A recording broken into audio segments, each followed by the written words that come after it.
Kita News and Talk. Badan Pengawas Pemilu Bawaslu Jawa Tengah mengadakan apel siaga tingkat Jawa Tengah menjelang masa kampanye 2024 di Marga Utama Candi Borobudur. Ketua Bawaslu Jateng Muhammad Amin mengatakan bahwa seluruh jajaran hingga tingkat TPS siap melaksanakan momen penting pemilu 2024, yaitu masa kampanye. Bawaslu juga menekankan pada jajaran Panwascam dalam pengawasan tahapan kampanye untuk menyiapkan mental dan juga kesehatan fisik. Bagaimana Bawaslu Jateng akan mengawal masa kampanye jelang pemilu 2024 mendatang? Kita jumpai Koordinator Divisi Humas, Data dan Informasi Bawaslu Jawa Tengah, Dr. Andes Sosiawan, MH. Getar Pemilu 2024.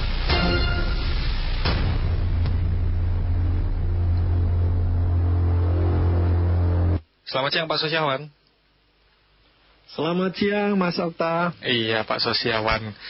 Ini berarti benar ya Bawaslu baru saja melaksanakan apel ini ya Pak ya, yang terkait dengan kesiapan jelang masa kampanye. Apa saja Pak yang yang sudah disampaikan dan akan disiapkan jelang masa kampanye ini Pak? Iya, terima kasih Mas Okta dan seluruh pendengar El Sinta dimanapun berada. Bawaslu Provinsi Jawa Tengah sudah melakukan apel siaga dalam rangka menghadapi pemilu tahun 2024, khususnya pada masa tahapan kampanye yang akan dimulai 28 November tahun ini hingga 10 Februari tahun 2024. Kegiatan ini diikuti oleh 850 jajaran pengawas, mulai dari Bawaslu Provinsi, Kabupaten, Kota, Kecamatan, Desa, hingga pengawas TPS. Jadi kegiatan ini bertujuan untuk memastikan bahwa pasukan pengawas kita di seluruh tingkatan sudah siap untuk menghadapi masa kampanye pemilu tahun 2024 ini. Jadi mereka berikan bekal-bekal kesiapan, baik itu fisik, pasti ini juga tidak kalah penting, kemudian juga mental. Karena situasi dan kondisi politik tentu sulit kita prediksi ya. Jadi apakah hanya sekedar hangat atau panas? Kita pasukan pengawas harus siap. Jadi mereka kita pastikan untuk memiliki kesiapan itu baik fisik maupun secara mental. Kalau bekal ilmu-ilmu dan pengetahuan kepengawasan sudah pasti ini menjadi dasar bagi kami sesuai dengan kewenangan yang kita miliki untuk melakukan pengawasan di lapangan. Kira-kira begitu, Mas Oka? Iya Pak Sosiawan, memang untuk masa kampanye pada pemilu kali ini lebih singkat ya, dan juga artinya para calon ini akan lebih padat lagi menyelenggarakan agenda-agenda kampanye mereka. Ini apa saja Pak mungkin yang akan disiapkan ataupun diantisipasi oleh Bawaslu jelang masa kampanye ini? Iya Mas Okta, jadi kita semua mengetahui bahwa masa kampanye pemilu tahun 2024 ini lebih singkat, hanya 75 hari. Memang masa kampanye yang singkat ini diharapkan tidak menimbulkan konflik, friksi, dan perpecahan di masyarakat yang lebih jauh kalau kita berkaca dari pengalaman pemilu-pemilu sebelumnya. Ya, harapannya seperti itu. Namun demikian pada sisi lain kita juga bisa memprediksi justru di masa yang singkat itu pasti para peserta pemilu akan memanfaatkan waktu ini dengan sebaik-baiknya. Itu sisi positifnya Tetapi pada sisi yang lain kita juga harus mengantisipasi waktu yang singkat ini pasti seluruh peserta akan menggunakan banyak cara bagaimana efektifkan kampanye mereka kalau secara legal formal tertib itu baik tapi kan kenyataan di lapangan, praktek di lapangan kita tidak bisa memprediksi, dan itu kami harus melakukan kesiapan yang lebih serius karena waktunya singkat. Jadi intensitas suhu politik dan lain-lain bisa jadi tidak kalah panasnya dengan masa pemilu yang katakanlah bisa sampai 7 bulan seperti pemilu-pemilu sebelumnya. Justru masa singkat ini kami harus senantiasa waspada, siap fisik dan mental untuk menghadapi segala kemungkinan yang bisa terjadi. Dalam konteks itu sebenarnya Mas Okta, kami melakukan strategi pencegahan. Ya, ini untuk mengantisipasi segala kemungkinan ya. Jadi kami memiliki paradigma baru, bukan sekedar mengawasi, mencegah dan menindak, tapi penindakan ini ada pada tahapan paling akhir. Ya, mengawasi dan kami mencegah. Langkah-langkah pencegahan ini sudah kami lakukan jauh hari sejak tahapan pertama ya pemilu dimulai. Kami sudah melakukan pencegahan dengan membentuk berbagai gugus tugas, berbagai satuan yang melibatkan partisipasi masyarakat, khususnya kalau di masa kampanye. Ya, ini kami melibatkan banyak sekali kalangan kaum milenial ya untuk terlibat di dalam proses pengawasan ini. Apakah dalam pengorganisasian kader pengawas partisipatif yang kami bentuk, kemudian juga kami membentuk pasukan cyber ini untuk pengawasan medsos. Ya, jadi mereka akan melakukan patroli cyber. Kemudian kita juga akan membentuk relawan pengawas dari kelompok-kelompok mahasiswa yang tampaknya banyak juga yang berminat untuk menjadi pengawas pemilu. Nah, ini keterlibatan masyarakat semacam ini kami sambut baik, kami apresiasi, dan mudah-mudahan ini juga bisa menjadi langkah efektif ya untuk mencegah terjadinya pelanggaran-pelanggaran atau bahkan konflik kalau itu bisa terjadi di lapangan. Ya, baik secara dunia nyata maupun dunia maya. Begitu Mas Okta, beberapa langkah yang kami lakukan untuk melakukan pencegahan dan mengantisipasi berbagai kemungkinan yang terjadi pada masa kampanye pemilu tahun ini.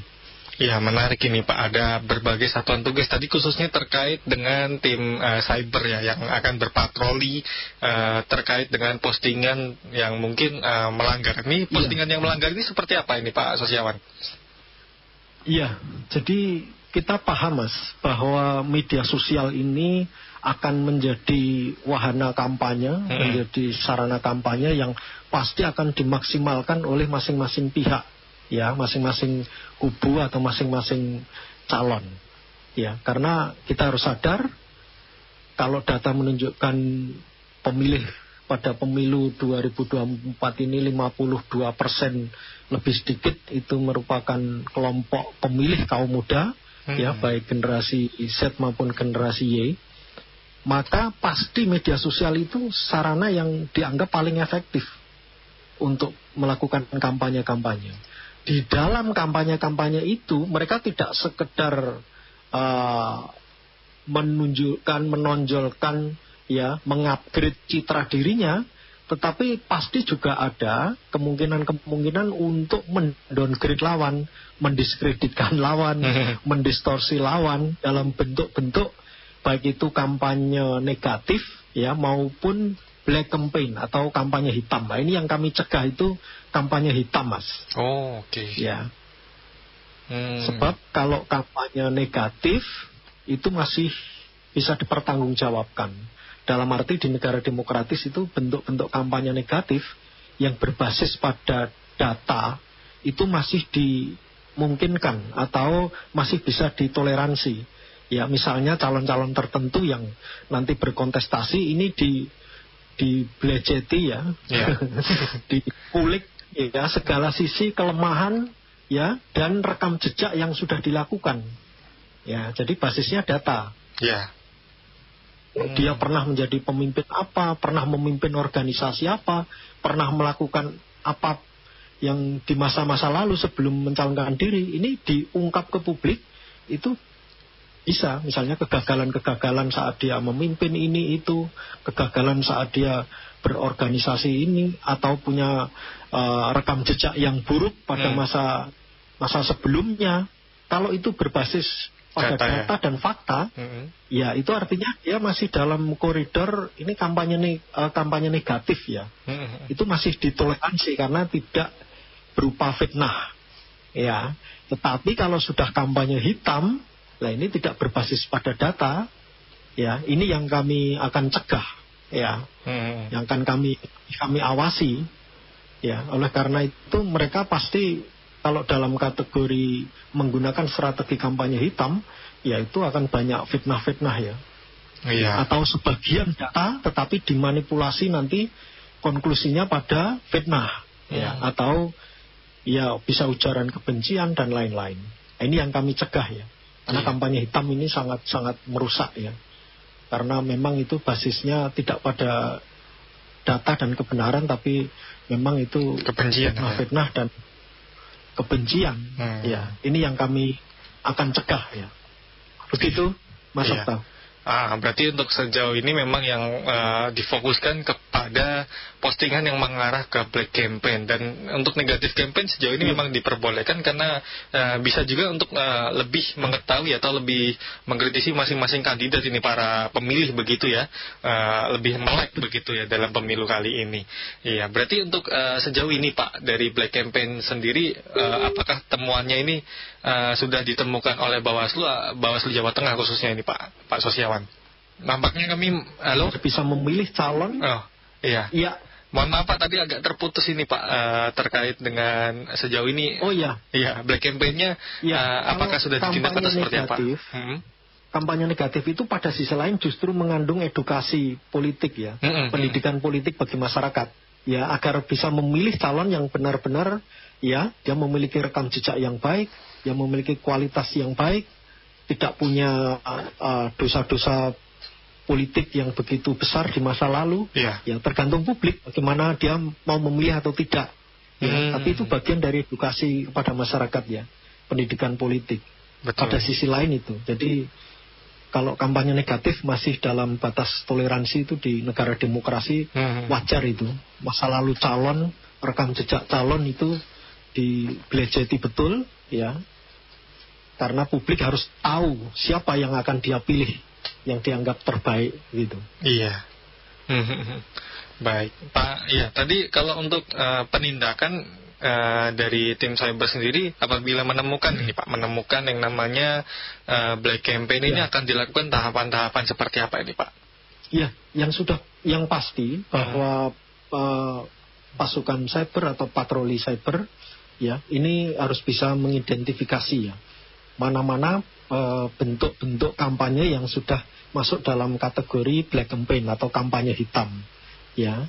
Oleh karena itu nanti prosesnya ya, proses selanjutnya juga akan kami lakukan kajian apakah ini bisa termasuk hanya sekedar pelanggaran administratif atau pelanggaran ringan ya, atau bisa jadi ini sudah masuk dalam ranah pidana.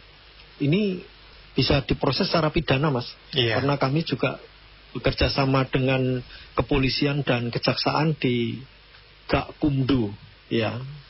Penegakan hukum terpadu ya. Mekanismenya lewat penegakan hukum secara terpadu. Itu lembaga yang sudah permanen ya untuk memproses kasus-kasus atau pelanggaran-pelanggaran yang masuk dalam kategori pidana atau diindikasikan sebagai bentuk pelanggaran hukum yang masuk ranah pidana. Itu bisa diproses di Gakumdu untuk diteruskan di pengadilan. Iya. Berarti untuk sejauh ini yang didapatkan oleh Bawaslu Jawa Tengah di Provinsi Jawa Tengah sendiri, apakah situasi terkait dengan jelang pemilu dan jelang masa kampanye ini cukup kondusif, atau ada mungkin kegiatan-kegiatan atau peristiwa yang menonjol ini Pak yang menarik perhatian dari Bawaslu? Iya, kalau di media sosial menurut hemat kami ya Mas, ini masih relatif ya sekedar hangat lah. Belum situasinya belum panas. Tetapi pada sisi lain, ya indikasi-indikasi, katakanlah itu pelanggaran, itu sudah mulai juga muncul di beberapa daerah. Ya, misalnya indikasi tentang keterlibatan ASN. Ya, ini beberapa daerah juga sudah mulai ada laporan, meskipun ada beberapa yang tidak terbukti, artinya baru indikasi-indikasi kuat ya. Karena kan ini belum masuk masa kampanye, mungkin indikasinya belum juga terlalu kuat ya. Tapi indikasi-indikasi ini ada dan sudah kami selesaikan dengan pendekatan-pendekatan pencegahan supaya nanti di masa kampanye ini jangan sampai ada ya keterlibatan ASN termasuk TNI dan Polri dalam kegiatan-kegiatan yang bersifat dukung-mendukung ya terhadap kandidat atau calon atau parpol tertentu ya, termasuk juga Mas di media sosial ya, ini juga sudah kami sosialisasikan, kita harus hati-hati ya bermedsos terutama bagi ASN, TNI, Polri ya, karena bentuk-bentuk like, share, komen ya, ini juga bisa masuk indikasi itu keberpihakan. Ya, termasuk ya, pose foto ya Pak ya? Oleh Bawaslu. Yang ramai juga ini dibahas nih pose foto. Betul. Betul, jadi hati-hati.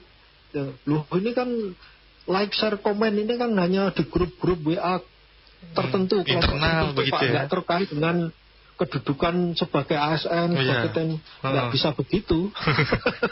Iya, iya toh? Iya betul. Ya, faktanya kan justru misalnya ya di TNI atau Polri, ya itu keluarganya atau istrinya di media sosial terindikasi melakukan apapun, yang dikenai tindakan juga pasti suaminya atau yang menjadi anggota TNI Polri. Jadi tidak bisa dilepaskan ya kapasitas dia sebagai pribadi, mau kelompok khusus di grup WA khusus atau apapun, tapi yang pasti dalam pribadi seseorang itu melekat ya posisi apakah sebagai ASN, sebagai TNI, anggota Polri ya, ini harus betul-betul hati-hati. Jadi termasuk mohon maaf ya Mas, posisi ketika berfoto, nah ini hati-hati ya, berfoto dengan calon atau bahkan juga tanda-tanda ekspresi atau apa bentuk-bentuk salam jari-jari kita ya, apakah jempol, apakah V ataukah yang lain, itu mencerminkan angka-angka, itu bisa ditafsirkan itu bentuk keberpihakan. Ini juga sudah kami ingatkan. Wah kok ribet Pak. Ya kita semua harus dicegah sedini mungkin ya, jangan sampai meskipun nanti menghadapi pemeriksaan dan tidak terbukti ya, itu bisa saja, tapi jangan sampailah ya ASN, TNI, Polri menghadapi pemeriksaan atau penelusuran atau permintaan keterangan dari Bawaslu. Kan nggak enak itu. Hanya gara-gara pose foto begitu ya. Iya Mas, kadang ya mereka tidak sadar ya kalau foto bersama mungkin jarinya atau ekspresi lain itu menunjukkan, bisa ditafsirkan oleh publik itu sebagai bentuk intensi keberpihakan itu loh. Ya, karena terkait dengan pose mungkin mereka sudah lebih dahulu, tapi kan ini karena terkait dengan masa kampanye sehingga perlu diwaspadai ya. Untuk Pak Sosiawan, sejauh ini kalau dari yang penglihatan saya selama di lapangan sih melihat ketika ada kegiatan begitu ya antara ASN dan polisi, pasti yang paling diperhatikan betul ketika foto bersama ialah awas jadinya diperhatikan seperti itu. Berarti memang lebih sadar sekarang ya terkait dengan ini menjelang pemilu ini Pak ya. Iya betul, harus hati-hati. Kita berfoto bersama saja, kalau dia nanti akan menjadi calon misalnya, ini fotonya masa lalu, itu juga berisiko Mas. Waduh.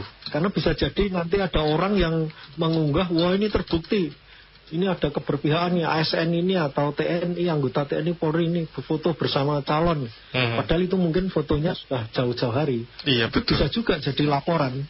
Ya kan harus kami telusuri apakah ini foto baru atau foto lama lah itu. Tentunya itu kalau memang ada pelaporan terkait ini menambah PR begitu bagi Bawaslu ya. Padahal ini foto masa lalu tapi dilaporkan sehingga harus mengecek ulang begitu ya Pak ya. Betul Mas. Cuma kami kan punya tingkatan ya. Jadi kalau pelanggaran itu terjadi di bawah kabupaten, di kecamatan, itu kan cukup Bawaslu kabupaten kota yang nanti melakukan proses pemeriksaan. Ya, kalau levelnya lebih tinggi lagi, baru di tingkat provinsi dan sampai nasional. Jadi ya sesuai kewenangan Bawaslu di masing-masing tingkatan. Baik, iya. Terakhir ini Pak Susiawan mau Jumatan juga kan, ini mau waktunya Jumatan, ada ini himbauan begitu bagi masyarakat, kemudian juga ASN, TNI, Polri jelang masa kampanye ini dari Bawaslu, bisa disampaikan ini Pak Susiawan? Iya, kalau secara khusus kalau ASN, TNI, Polri kami sudah selalu melakukan imbauan dan sosialisasi agar mereka benar-benar netral dalam pemilu 2024 ini. Karena mereka ini adalah pelayan-pelayan masyarakat, abdi negara yang harus melayani seluruh elemen masyarakat, tidak peduli golongannya atau partainya. Kalau mereka sudah menunjukkan keberpihakan, maka ini akan berbahaya atau mempengaruhi ya, ketika dia melakukan pelayanan publik atau melakukan tindakan-tindakan kepada publik. Iya kan? Ya. Jadi pasti keberpihakan itu akan menimbulkan ketidakadilan. Nah, ini jangan sampai ASN, TNI, Polri, atau bahkan perangkat desa dan kepala desa. Ini yang sangat kami juga menaruh perhatian besar, Mas. Ini karena mereka itu pelayan-pelayan masyarakat. Kalau mereka berpolitik, ya tidak netral, bagaimana mereka nanti di lapangan mau melayani kelompok-kelompok di masyarakat? Iya, yang beragam itu ya. Terjadi diskriminasi pelayanan. Betul. Ya kan akan menimbulkan ketidakadilan. Iya. Nah, karena mereka sudah berpolitik. Ya kan menunjukkan keberpihakan. Jadi ketidaknetralan itu dampaknya pada masyarakat nanti. Bagaimana mereka melayani masyarakat, bekerja untuk masyarakat, ini yang sangat kami harapkan agar ASN, TNI, Polri termasuk sampai ke kepala desa, aparat desa, ini semua harus betul-betul netral. Kalau intensi pribadi, keberpihakan, preferensi pribadi, ya masing-masing tidak masalah. Tapi jangan sampai itu terekspresikan. Iya. Ya. Begitu, Mas. Dan semua pihak, termasuk masyarakat juga arif dalam menggunakan media sosial. Karena ini dampaknya akan sangat luar biasa media sosial ini. Iya. Kalau positif bisa menjadi sangat positif, tapi kalau disalahgunakan dampaknya juga sangat besar ya untuk memecah belah persatuan dan kesatuan kita. Begitu, Mas. Baik. Terima kasih ya Pak Susiawan atas waktunya bersama El Sinta siang hari ini. Semoga kampanye pemilu ya khususnya dapat berjalan kondusif hingga nanti di akhir masa kampanye tanggal 10 Februari ya Pak ya. Iya. Iya, dan pelaksanaan pemilu 2024 dapat berlangsung lancar. Terima kasih, selamat siang Pak Susiawan. Terima kasih Mas Okta, semoga pemilu kita demokratis, damai, dan berintegritas. Demikian pendengar, Koordinator Divisi Humas Data dan Informasi Bawaslu Jawa Tengah, Dr. Andes Susiawan, MH. El Sinta Semarang News and Talk.